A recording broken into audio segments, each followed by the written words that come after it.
And it says, Lord, haste the day when my faith shall be sight.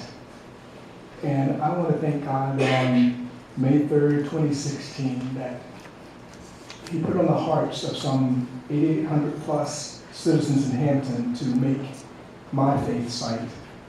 And that was to be elected mayor of the city of Hampton, and I thank you. There are some members here, some family members who made a special sacrifice to be here this afternoon. I really want to thank them for coming up. And they are immediate family, my sister, my two brothers, their spouses, my mother's two remaining sisters, Margaret, Aunt Betty, a number of cousins who came up, and even a special cousin who came up from Mexico to make this journey.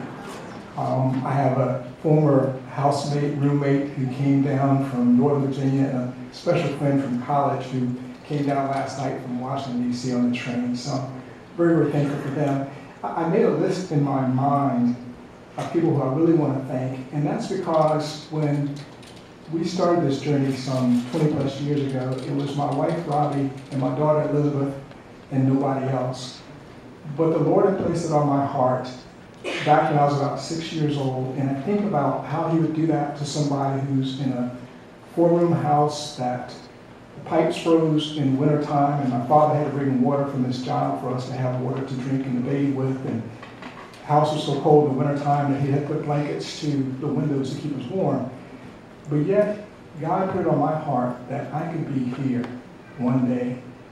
And there are a lot of people that as the elections came and went, that kind of gave us support, and I'm thankful for them, and I do want to try and mention them, because oftentimes we think, well, if we try and mention people, we'll forget somebody, but I think lists are important. If they weren't, the Bible wouldn't contain so many lists of names. So I want to thank William Booth, Harold Richardson, Wade Swink, Eunice Frazier, Charlotte Pearson, Francis Vaughn,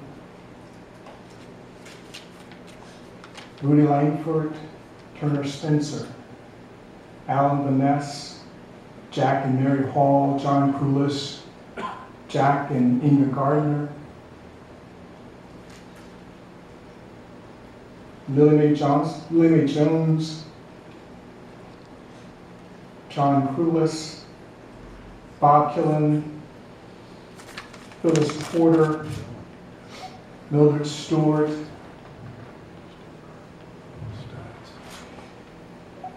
Jill Davis, Carol Garrison,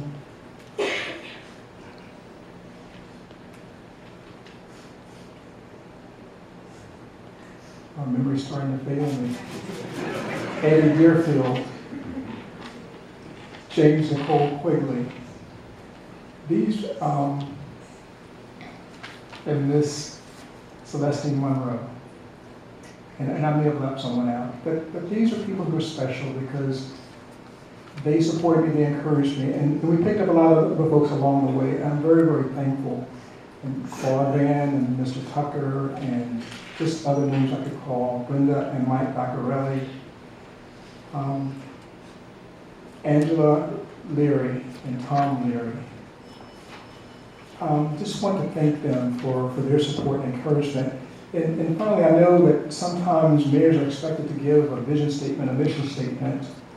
And what I want to say is that I think we've got people of goodwill that you've elected to serve in this council. I think their hearts are for the city, and they want to do what's best for the city. We want to do what's best for the city. I think we've got a very, very bright future ahead of us. I think we're positioned for greatness. And I know I have a heart for public service. And I think one of the joys that I have is every morning I get up and try and do positive things for the citizens of this city. I love that aspect of it.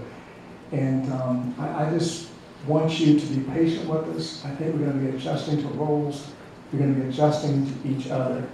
And I just pray that the things that we told you in the course of our campaigns, that if you'll bear with us, we will bring them to fruition. We've got a great city staff. We've got a lot of dedicated people.